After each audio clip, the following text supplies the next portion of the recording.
Praise the Lord, ஹல்லேலூயா.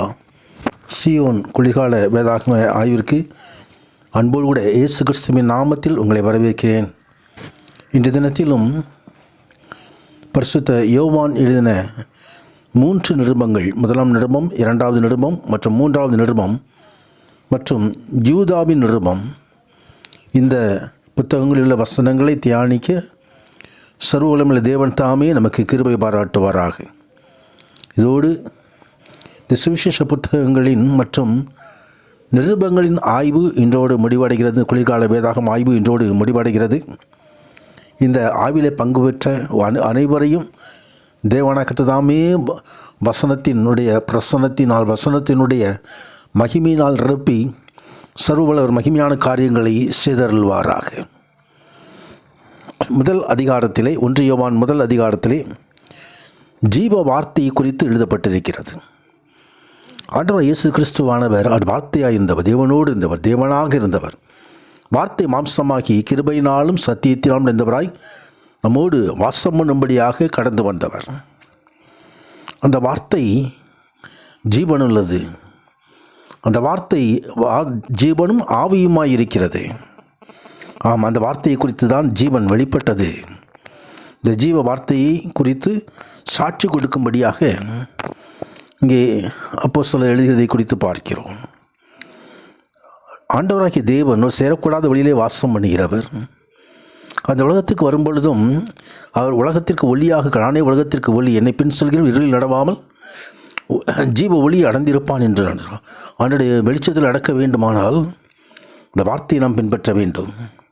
தொடர்ந்து 2வது அதிகாரத்திலே உலகத்தை நேசிக்காதபடிக்கு உலகத்திலும் உலகத்தில் உள்ளவர்களும் அன்பு கூறாதிருங்கள்.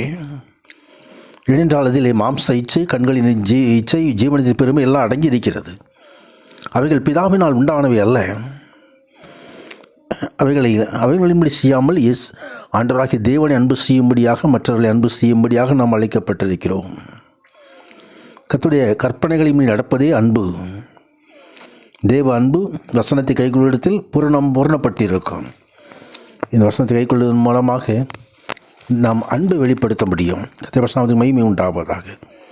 3வது அதிகாரத்திலே இதோ பாவம் செய்கிறவன் பிசாசினால் உண்டாயிருக்கிறான், ஆனால் தேவனால் பிறந்த எவனும் பாவம் செய்யான். ஏனெனில் அவருடைய வித்து அவனுக்குள் தரித்திருக்கிறது.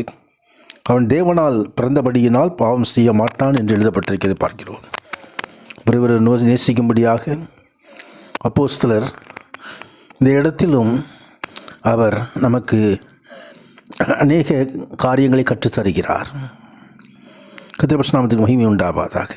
கர்த்தருடைய அன்பு ஜீவனை நமக்காக கொடுத்ததினாலே அந்த அன்பு வெளிப்பட்டிருக்கிறது. இந்த அன்பை பிரதிபலிக்கும்படியாக நாம் அழைக்கப்படுகிறோம். 4வது அதிகாரத்திலே ஆவிகளை சோதித்தறியும்படியாக தேவனுடைய அன்பையும் நம்முடைய அன்பையும் அவர் ஒப்பிட்டு சொல்லுகிறதை குறித்து பார்க்கிறோம். தேவன் நம்மில் வைத்திருக்கிற அன்பை நாம் அறிந்து விசுவாசித்திருக்கிறோம். தேவன் அன்பாகவே இருக்கிறார். அன்பில் நிலைத்திருக்கிறவன் தேவனில் நிலைத்திருக்கிறான் என்று சொல்லி 5வது அதிகாரத்திலே தேவகுமாரன் மீது விசுவாசத்தோடு, அந்த விசுவாசம்தான் நம்மை உலகத்தை ஜெயிக்கிற ஜெயம் என்று எழுதுகிறார். நாம் அந்த விசுவாசத்தை நிலைத்திருப்போம். பிதா, குமாரன், பரிசுத்த ஆவியின் அந்த ஒரே ஏக கடவுள் மீது, ஏக தேவன் மீது விசுவாசத்தை வைப்போம். கர்த்தர் ஜெயத்தை நமக்கு, ஆவிக்குரிய ஜீவத்தை ஜெயமாக நமக்கு தருவார். தொடர்ந்து 2வது நிருபத்திலே 2 யோவான் அதிலே சத்தியத்திலே நடக்கும்படியாகவும் அங்கே அப்போஸ்தல உபதேசத்திலே நிலைத்திருக்கும்படியாகவும் எழுதுகிறார். இந்த ஆண்டோடைய வார்த்தைக்கு விரோதமாக யார் எந்த காரியத்தை கொண்டு வந்தாலும் அவர்களுக்கு வாழ்த்துதல் கூறாமலும் அவர்களை வீட்டில் அனுமதியாமலும் இருக்கும்படியாக அங்கே அப்போஸ்தலர் அறிவுறுத்துவதை இந்த 2வது நிருபத்திலே பார்க்க முடியும். 3வது நிருபத்திலே 3 யோவான் அங்கே பிரியமானவனை தீமையானதை பின்பற்றாமல் நன்மையானதை பின்பற்று.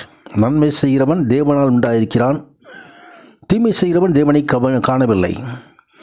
எனவே நன்மை செய்யும்படியாக விசேஷமாய் தேமேத்திரியு ஒரு நற்சாட்சி பெற்ற மனுஷன் என்பதை அங்கே எழுதுகிறார். கர்த்தருடைய பரிசுத்த நாமத்துக்கு மகிமை உண்டாகும். நமது ஜீவியமும் சாட்சியுள்ள ஜீவியமாய் அன்பு அடைந்த ஜீவியமாய் இருக்கும்படி உதவி செய்வாராக. யூதாவின் நிருபத்திலே யூதா ஆண்டவராகிய கிறிஸ்துவானவர் மீண்டுமாய் வரப்போகிறார் என்பதை ஆதாமுக்கு 7ஆம் தலைமையான ஏனோக்குக்கு அறிவித்ததை குறித்து எழுதுகிறார். இதோ தமக்கு விரோதமாய் அவபக்தியுள்ள பாவிகளை பேசின கடின வார்த்தைகளின் நிமித்தம் அவர்களை கண்டிக்கிறதற்கும் ஆயிரமான தமது பரிசுத்தவான்களோடு கூட கர்த்தர் வருகிறார் என்று முன்னறிவித்தார். ஏனோக்கு தேவனோடு சஞ்சரித்த ஒரு மனிதன். தேவனுக்கு போய் நாம் விசுவாசம் உள்ளவர்களாய் சத்தியத்தை பற்றிக் கொள்கிறவர்களாய் காணப்பட கர்த்தர் நமக்கு உதவி செய்வாராக. நாம் மாம்சத்தால் கரைபட்டு இருக்கிற வஸ்திரத்தை உதறி வெறுத்து தள்ளி பரிசுத்தத்தை நாம் பற்றி கொள்ளாதபடி நம்மை காக்கிறவர். மகிமையில் தமது மகிமையுள்ள சன்னிதானத்தில் மிகுந்த மகிழ்ச்சியோடே மாசற்றவர்களை நிறுத்துகிறவர். அவரே நாம் பற்றி கொள்வோம். முன்னதான தேவன் மகிமையான ஆசீர்வாதங்களை நமக்கு அருளி செய்வாராக. நான் விட்டு விலகுவதுமில்லை, உன்னை கைவிடுவதுமில்லை. நேசிக்கிற அன்பு நேசர் கூட இருந்து நம்மை பலப்படுத்தி பாதுகாத்து மகிமையின் ஆவிக்குரிய ஜீவியத்தை தந்து நம்மை ஸ்திரப்படுத்துவாராக. பரிசுத்த நாமத்துக்கு மகிமை உண்டாவதாக. ஆமேன், ஆமேன்.